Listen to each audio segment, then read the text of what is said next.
Yo, what's good, YouTube? It's your boy RJ, and today we're going to be checking out a very interesting video called Raccoon City. So if you want to watch the entire video without my commentary, link is in the description box below. But let's get straight into the video. There were two kinds of Negroes. There was that old house Negro and the field Negro. And the house Negro always looked out for his master. When the field Negroes got too much out of line, he held them back in check. The house Negro could afford to do that because he lived better than the field Negro. He ate better, he dressed better, and he lived in a better house. He lived right up next to his master, in the attic or the basement. If the master got sick, he'd say, "What's the matter, boss? We sick?" When the master's house caught a fire, he'd try and put the fire out. He didn't want his master's house burned.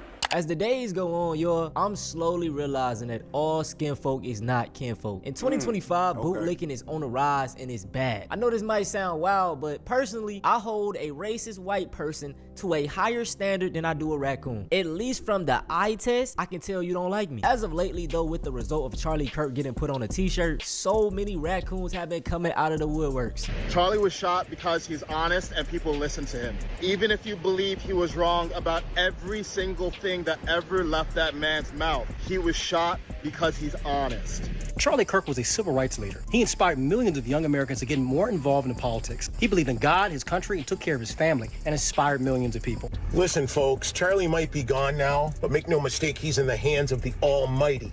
He's with his creator. We also know that they targeted a known Christian icon, Charlie Kirk. But I do know one thing. I'm gonna turn all the way up, all the way up, all the way up. You won't be able to stop me now because I'm going hard. I'm going hard for my Savior. I'm going hard for those that don't know who Jesus is. I'm coming hard. Whoa, for one, we got a big pause that because my man was talking greasy and crazy. We do not need you going hard nowhere, brother. Settle down. But it's interesting to me how a lot of these black folks, right, is making all these videos in order to honor Charlie Kirk and his messaging. And to be honest with you, if those same people were pilots of an aircraft that Charlie Kirk was getting on, he wouldn't even think you qualify for the job. He would assume that you are here because you're black. And by that, you are a less skilled pilot compared to your white counterparts. So it's just interesting to me how for somebody who didn't stand for y'all, to be honest with you, honestly, but probably believes that you have a lower IQ than white people, you are willing to jump off the bat because something happened to him, which is, I don't condone at all. I don't condone any violence. But with that being said, you willing to jump off the porch for him, and he ain't even want you having a job for real. Come on, man. Make it really make sense. What's really going on? My God, bro. Oh, hell no, man. What the fuck, man? Get your ass on. Hold up, bro. We gotta recuperate after that last clip. I can guarantee you, bro, if we was back in slavery times, if Master passed away, them folks would be up in there crying, man. I can guarantee it. Also, in these videos, a lot of them love to talk about how he was like a civil rights leader. He was a man of God. He was for the people. What y'all gotta say about this clip, then? Do you think that there should be free school lunch for all children? No. Why? Of course not. Because parents should feed their kids, not the government. What if they can't? Go get a job. A child? No, the parents should go get the job. Yeah. This is important. I don't believe... They have jobs and they can't support their children there because the minimum wage is so low. No, you are a dumb dude. Don't give me this stuff.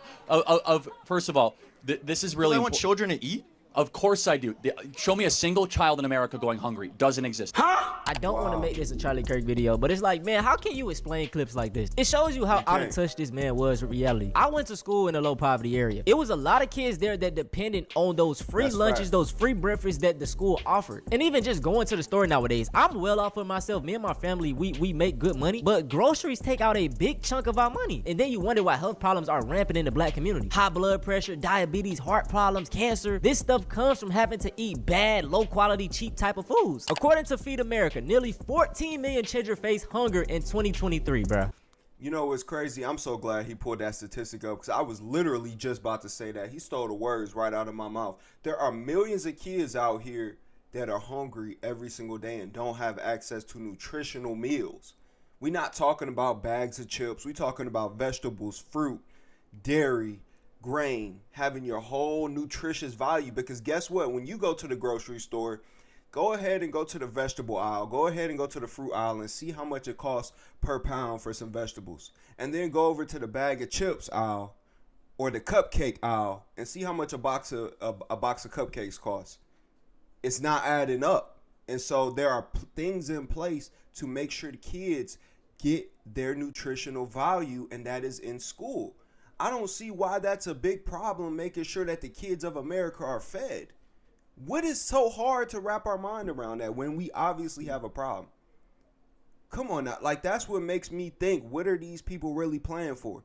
Are they really playing like they are for God and then got some other type of agenda on the low? Because you can't even make it make sense why you don't agree with kids getting a free lunch that are less fortunate than yourself. Come on now, bro. Come on, dog. This is the left after George Floyd died. George Floyd had more than enough fentanyl in his system to die from overdose. If you go back and watch the video, he was saying, "I can't breathe," way before he ever got put on the ground. Now, the right has just seen one of the most influential people on their side get murdered in cold blood. Charlie Kirk had no criminal record. Again, he was murdered in cold blood by someone radicalized by the left. And what you're looking at is the right's response. Now, this is Jeffrey Mead, and oh my God, this man is the biggest raccoon on TikTok. We're gonna break down everything he just stated in that video. For one, he said this is how the left reacted and this is how the right reacted. The left did peaceful protests. Now, for one, they couldn't really crash out because the person that took out Charlie Kirk was a registered Republican voter and he was a young white man. For two, black HBCU schools were threatened the next day for something that a young white man did. For three, does he not remember what happened on January 6th when people stormed the Capitol? Like, they literally tap dance and cherry pick so many situations. Is sad. Brother, you're still black at the end of the day. And actually, 90% of the George Floyd riots were peaceful. And why do y'all love to keep bringing up George Floyd, bro? He's not our martyr. We're just mad that he was killed by a police officer. That could have been done to any of us. I already did a video showing all of the racist things that Charlie Kirk has said, so I'm not gonna do much in this video. I will say this though. Charlie Kirk did not believe in the Civil Rights Act. I have a question. Okay, what's your question? Why did you say that the civil rights bill should be overturned? I didn't say that. I said it was a mistake.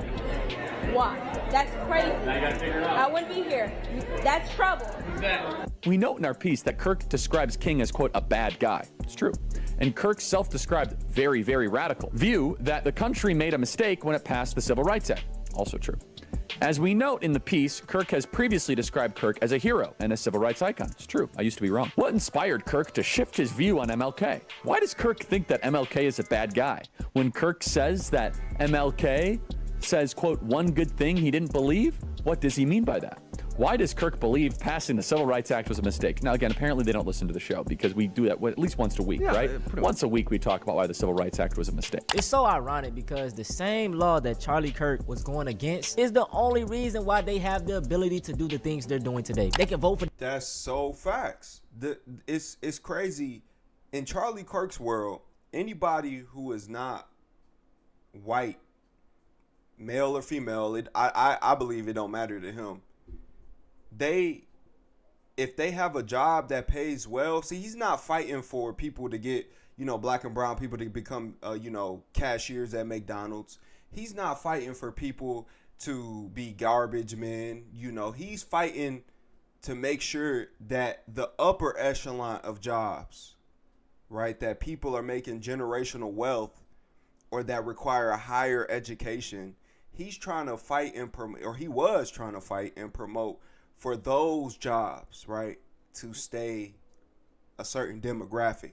And anytime anybody that didn't look like this demographic, aka white, got into these positions, in his eyes, they didn't get there on merit. In his eyes, they got there on DEI. When the systems that are in these places and in these jobs, they're not constructed to allow unqualified people to get into these positions. It's too much money on the line. It's too much liability on the line. These companies are not, and especially the government, are not playing these type of games. So let's really make it make sense. It don't make sense. Donald Trump. They can be around other white people. They don't have to worry about getting lynched. I can go on and on. Now we're really about to get into the meat of this video, because all of the little TikToks and people standing up for Charlie Kirk isn't really doing damage as much. It's really the YouTubers. You see, making anti-black content is very profitable, but if you're black and making anti-black content, it's even better. This is the thing, y'all. These black YouTubers are like a vessel for what white people really want to say. They can't just come out and say these type of things because they already know they will be labeled as racist. So if they see a black person saying something racist, it's going to make them feel better and be like, ah, see, a black person said it. I'm not wrong. Now, the first Raccoons we're going to talk about, the Cartier family. Oh, man, it's so obvious that these dudes are grifting. They started out making like music reaction content, and then that slowly dried up, so they need to find a new source of income. So let's take a look at their channel. So you see the type of content that they do. But do y'all notice the same thing that I do? Black fatigue strikes. Black fatigue strikes murder. Trump goes nuclear on black fatigue in no video. Black fatigue strikes. Y'all get the point. What a lot of these people love to say is that, you know, we're just bringing awareness to it. We're trying to make the black community a better place. No, you're not. You're just fueling the fire for people to be more racist. I can guarantee that most of the people watching your videos have never had a real interaction with the black person. And don't get me wrong, it's nothing wrong with criticizing the black community, but clearly they're just doing this for views and approval of white people. The main problem is generalization. Whenever a black person does something bad, they stand for the entire group of black people. We're a monolith. But change it around and let a white person do something. It's a liberal, it's a Republican, it's this and that. No, why isn't it the same way? And here's another obvious example that they're pandering to their racist audience. In the title, they put Democrat attack Christians. Democrat. So it's not white fatigue. Here's another one. Charlie. That's another great, and this brother bringing up great points. Go check him out. But that's another great point. Why is it when any other ethnic group, it doesn't even have to be just black people. We highlighting black folks because we're talking about, you know, raccoons, right? But when any other ethnicity does anything, whoever that person is represents the entire value system of that ethnicity. Why is that only that way when it comes to minorities? It's not that way when we're looking at these people who push these messages. If it's especially white men, if it's a white man that's done did something, it's because he's been brainwashed. It's because he has a mental illness. It's because he broke away from the group. Oh, so you can exile these people and justify or give them excuses and not call out an entire culture, but it's okay to do that to other people. It's a lot of hypocrisy that's going on right now. I need y'all to pay attention, for real. Pay attention. Kirk death triggers ultimate black fatigue. What did we have to do with it? The shooter was a white man. Put white fatigue, Charlie Kirk death. Like, what? These dudes are so pathetic because they will never show anything negative towards the white community. And this is extremely easy to do. Have you heard about the South Carolina judge that got arrested for trying to get child you know what? Or better yet, how about the man that just killed 3 police officers? It's so many stories, bro. And if I was petty, I would just spam white fatigue videos and find degenerate videos of them. It is so easy to do that. That ain't my job here, man. My job is to unite my black people, though. Some other channels like this are the Hodge Twins, Anton Daniels, Candace Owens, the Black Conservative, and I'm pretty sure more and more will come up. Listen, it might not be today, it might not be tomorrow, but these dudes will get their Negro wake-up call soon. Just like this dude did. He said, as a black man, I would be honored to fight side by side with you brothers, just like when you fought to free the slaves. Someone replied. On that note, we gonna go ahead and wrap it up, but go ahead and check out this brother down in the description below. That's where you'll find the original video. Go ahead and check his channel out. Makes great content. But if you guys agree with the sentiments of this video, let me know down in the comment section below. If you disagree, also let me know. I'm curious to see what the people that disagree really got to say and how they can justify this type of rhetoric. It's crazy to me, especially if you black. I really want to know from you. But other than that, if you enjoy this type of content, go ahead and subscribe, hit that like button. It's your boy RJ. And I'm going to catch y'all on the next one. Deuces, YouTube.